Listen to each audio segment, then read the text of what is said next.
solidarity, what does it look like to bridge differences? It's something that feels like it's really insurmountable. It's really bigger than any of us in this room, which is true, and that's why it's an important concept.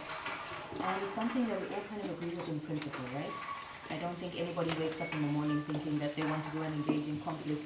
You all hope your neighbor has put their garbage where it should be and you're not going to have to address that yourself.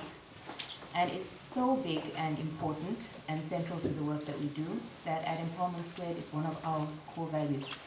And the word we use to describe it is Ubuntu. So I'm going to get you all to try and say that word. Ubuntu. Ubuntu. And Ubuntu comes from the Southern African languages in the part of the world that I'm from. And it speaks to the concept of I am because you are, because we are. It's about individuality, not individualism, and how we connect and collaborate. But that's a lot more difficult in practice, which is why I think that's the most important part of that question, than in principle.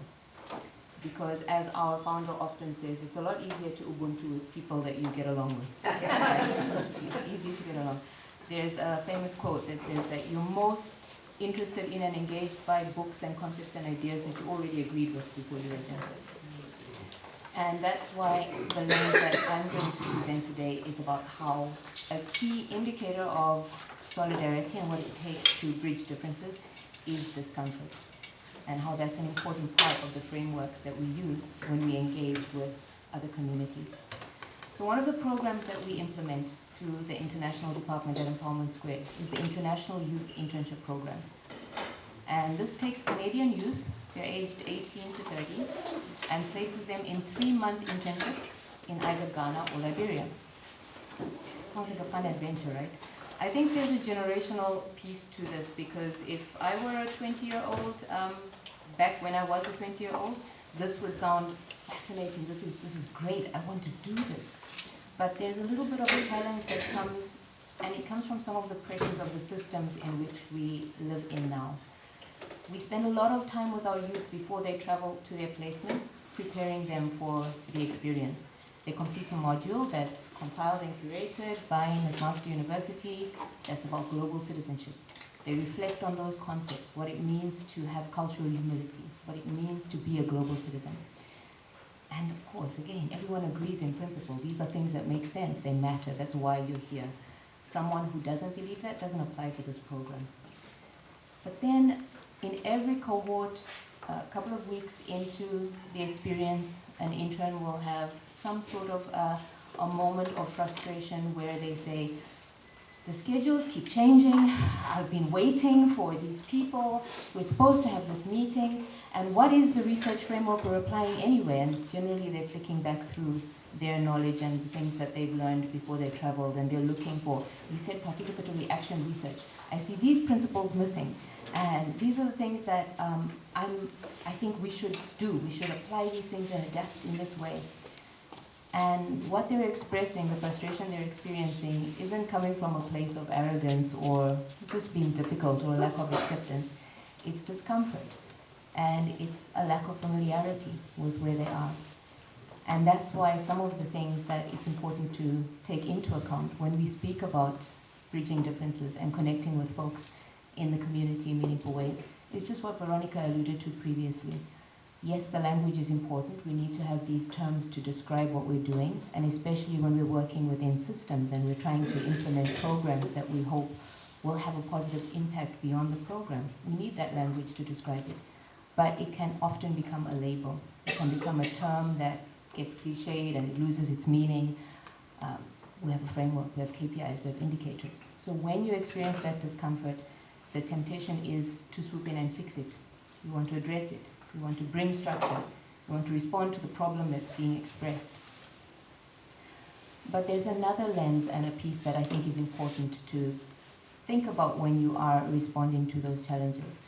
And that's about what you bring as an individual to those experiences, and how knowing up front that it's going to be uncomfortable is part of what is required to really bridge differences. Because yes, I think all of our speakers will in some measure speak about the importance of curiosity.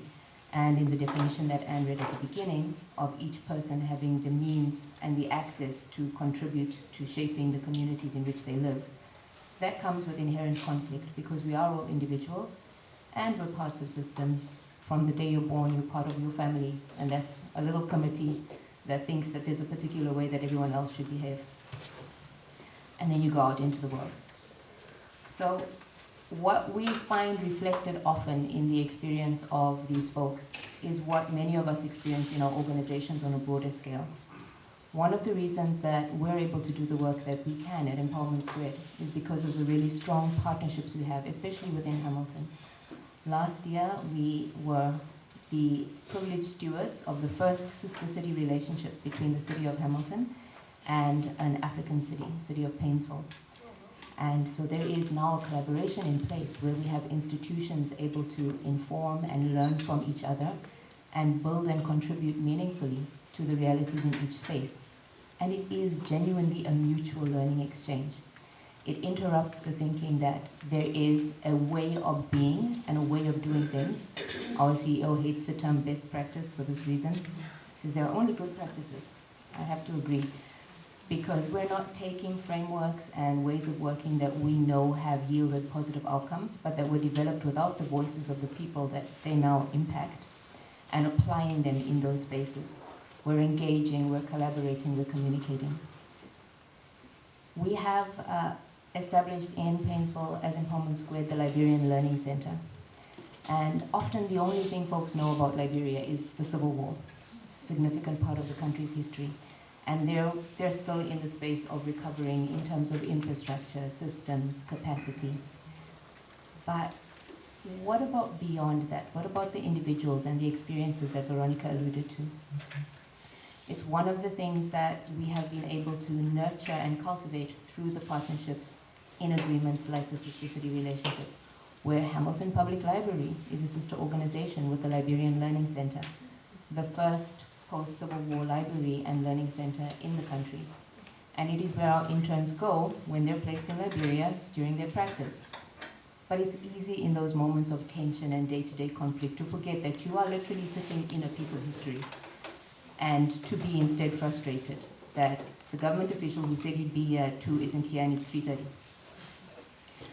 So the question that I think it's useful to consider, and when I think about what it means to build solidarity and bridge differences, is when we are applying those frameworks, what are we responding to? And how are we ensuring that the voices of the people who are going to live and work within those systems are genuinely reflected in them? It requires a little bit of discomfort. It requires some changing of the ways of doing things, questioning, curiosity, by the way, yes, it's essential and it invites discomfort, and really making sure that we're prepared to be adaptable. Because when you want to build bridges and bridge differences, you have to be mindful of putting down the things that may be in your hands that you brought with you to the experience in order to do that effectively.